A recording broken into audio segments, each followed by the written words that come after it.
Mais je voudrais bien sûr commencer tout de suite par ces images parce qu'elles sont ahurissantes, dramatiques. Les images de la nuit et du moment où l'on se parle. Ces images que vous voyez, ça se passe en Californie. La Californie et Los Angeles qui est littéralement entouré par les flammes. C'est Hollywood qui a été évacué la nuit dernière. Donald Trump qui parle d'un manque d'eau, qui commence à s'en mêler sur un fond de polémique. Mais en attendant, c'est un drame absolu. Los Angeles qui brûle, deuxième ville des États-Unis. On déplore 5 morts. Il y a 100 000 habitants qui ont été évacués. Il y a 1500 bâtiments brûlés. Je recevais tout à l'heure sur RMC le porte-parole des pompiers qui disait que c'était l'équivalent de 5 stades de France en termes simplement de géographie. C'est considérable.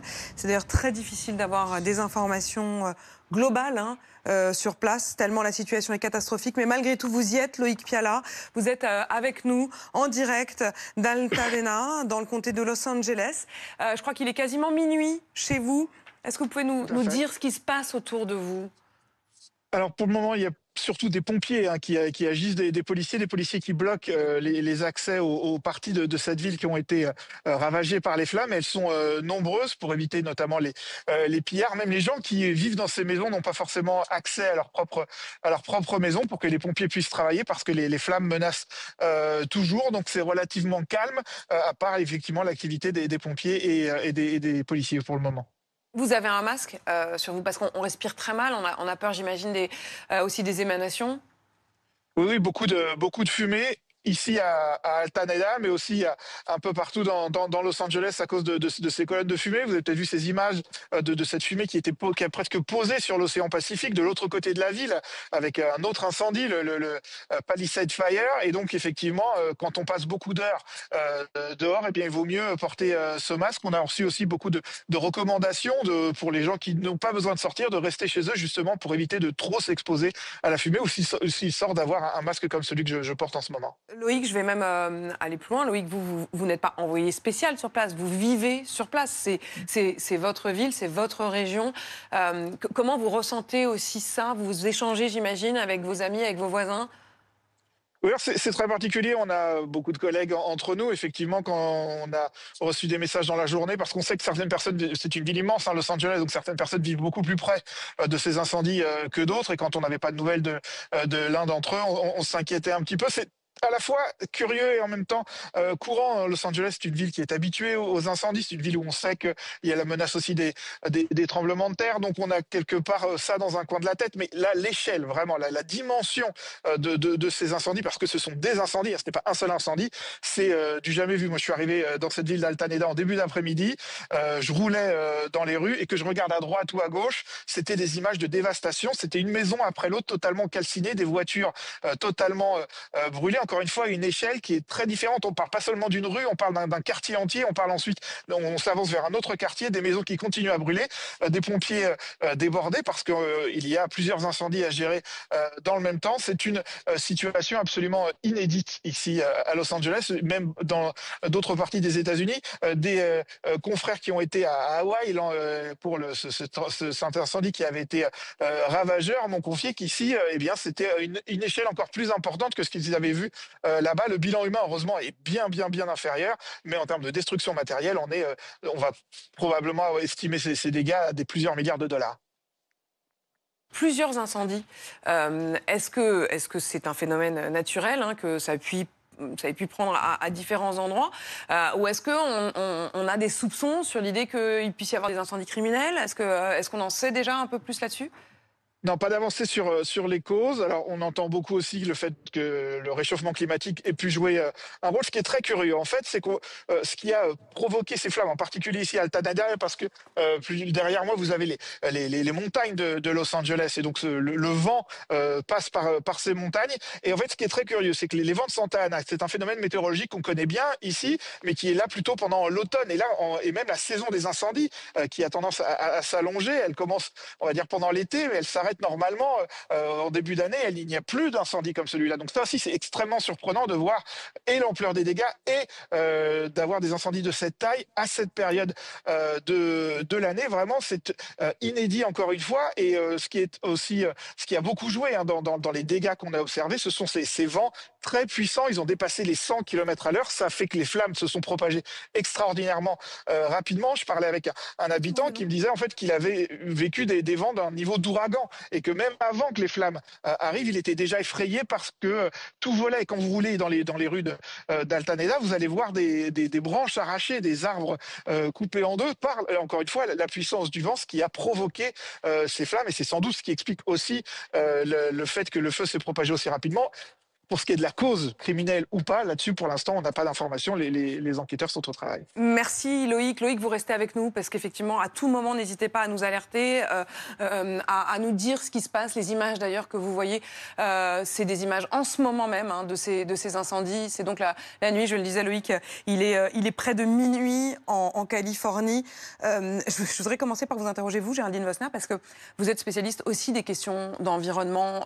Vous avez d'ailleurs souvent mis le pied dans le plat sur les questions de réchauffement climatique, estimant que les choses sont plus complexes que seulement politiques. C'est en train de devenir politique, déjà, alors que le feu n'est même pas maîtrisé. On a Bernie Sanders, notamment, qui est plutôt la partie de la gauche américaine, qui dit c'est parce qu'il n'y a pas plu, c'est donc en relation directe pour lui avec le réchauffement climatique. On a de l'autre côté un Donald Trump qui dit c'est un problème de gestion de l'eau. Comment on peut... D'abord, vous savez quoi ? On va l'écouter Donald Trump, comme ça c'est plus simple. Il s'agit d'une véritable tragédie et d'une erreur du gouverneur, pourrait-on dire même de l'administration. Ils n'ont pas d'eau, il n'y avait même pas d'eau dans les bouches d'incendie. Je pense que c'est nous qui allons devoir reconstruire. Mais ce qui s'est passé ici, je ne pense pas l'avoir déjà vu dans ma vie. Et les compagnies d'assurance vont avoir un gros problème, parce que l'on parle ici de sommes très très importantes. Qui dit vrai Les deux disent vrai. Les deux ont raison. C'est un cumul de facteurs extrêmement défavorables. Oui, il y a un problème de gestion quand on voit que la population à Los Angeles ne cesse d'augmenter, qu'on a urbaniser les zones sensibles au feu et vous les voyez venir lécher les maisons, des déficits dans la gestion de l'eau, effectivement, ça existe. Mais le changement climatique, le bouleversement climatique accentue tous les facteurs défavorables. La Californie, c'est une zone qui est naturellement sensible au feu. C'est dans le paysage, c'est un climat qui est semi-aride, on le sait. Là, les grands changements, c'est que le changement climatique accentue des variations extrêmes naturelles. L'hiver dernier, vous avez eu des pluies torrentielles sur la Californie. Voilà. La végétation s'est développée. Ça a été suivi par un été avec des températures absolument exceptionnelles. Et là, un hiver extrêmement sec. On est normalement dans la saison humide. Depuis 4 mois, il n'est même pas tombé 3 mm de pluie. Donc, toute cette végétation qui avait poussé depuis l'an dernier, des broussailles, des arbustes, et ça devient un carburant. La moindre étincelle déclenche un feu. Et ça, c'est tout à fait inhabituel. Vous ajoutez à ça ces vents de Santa Ana dont on parle, qui déferlent des collines du centre du pays, et d'États qui sont eux-mêmes secs. Vous avez dit du centre et vous avez dit cendre. Mais c'est un lapsus, évidemment, dans le contexte extrêmement. Le Nevada, l'Utah sont aussi très secs. Ils sont beaucoup plus puissants cette année, du fait notamment du réchauffement des eaux sous-marines. Donc, si vous voulez, vous avez un petit peu la tempête parfaite. Et oui, ce contexte-là, avec le dérèglement climatique, risque de se multiplier. Stéphane ? J'allais dire que s'ajoutera à ça une tempête politique qui est déjà en train d'être entendue. On l'entend. Et puis une tempête financière potentiellement, parce que Donald Trump montrait du doigt la possible crise chez les assureurs. C'est pas la première fois qu'on voit ça. En Floride, il y a beaucoup de propriétaires de maisons, d'appartements qui sont incapables d'assurer, parce qu'aujourd'hui, les assureurs décident de fuir la Floride en raison justement des ouragans qui, à répétition... Quand vous dites incapables d'assurer, ça veut dire qu'en fait, les assureurs refusent de les assurer. Catégoriquement. C'est pas qu'ils veulent pas s'assurer. Mais quitte carrément la Floride. Dans certains cas, il y a des assureurs qui refusent d'assurer en Floride. Et on se retrouvera probablement, en l'espèce, dans une situation tout à fait semblable en Californie. Déjà, plusieurs assureurs disent il y a des propriétaires de maisons qui ne seront plus assurables. Alors, deux choses. C'est l'idée pour les propriétaires de ce qu'ils feront ensuite. Et deuxièmement, j'imagine l'angoisse, surtout. Mais est-ce qu'il y a un effet domino? Parce que, alors, on ne sait jamais d'où vient une crise financière, mais quand on aura la note totale, est-ce qu'il y a des réassureurs derrière qui seront capables d'épauler ceux qui sont en ligne de front, les assureurs en ligne de front? Alors, vous me direz, c'est un peu abscon tout ça, Mais ce ne l'est pas si ça devient une tempête financière. Ça le sera d'autant moins que c'est finalement les assurés, y compris les assurés français, qui finiront par payer une partie de l'addition. Pourquoi ? Vous voyez bien qu'au niveau mondial... On se tient tous par la barbichette. Voilà, au niveau mondial, on a grosso modo 2 fois plus d'incidents climatiques en tout genre. On l'a vécu en France aussi. Cette problématique, elle arrive aussi en France. Vous avez aussi en France aujourd'hui des zones où c'est difficile de se faire assurer. Et il faut bien savoir que les grands assureurs mondiaux et les grands réassureurs mondiaux, finalement, ils subissent des risques partout, ils ont des frais partout, et au final, comment ils font, c'est qu'ils augmentent les primes partout. Et donc, si les primes d'assurance habitation, par exemple, vont augmenter de 10% en France cette année, ce qui est quand même assez considérable, c'est en partie à cause des catastrophes qui se produisent partout dans le monde. Donc, s'il y a bien un moment où on est tous un peu avec des risques mutualisés, c'est bien sur ces questions d'assurance. Loïc, qui est toujours avec nous, je vous entends dans l'oreillette, qui réagissait à cette question politique, justement.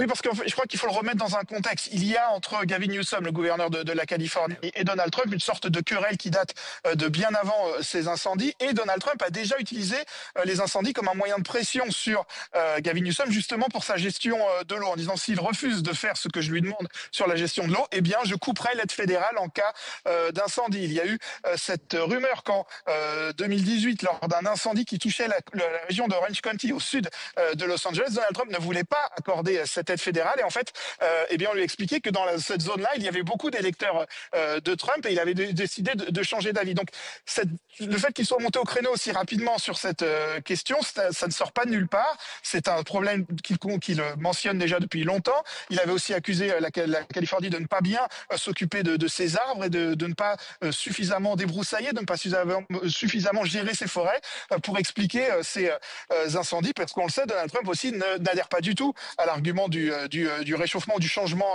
climatique, et lui préfère voir ça dans une mauvaise gestion de la Californie. On le sait, État libéral, bastion de la résistance à Donald Trump, et donc il y a quand même un jeu politique dans ces annonces qu'il a faites aujourd'hui.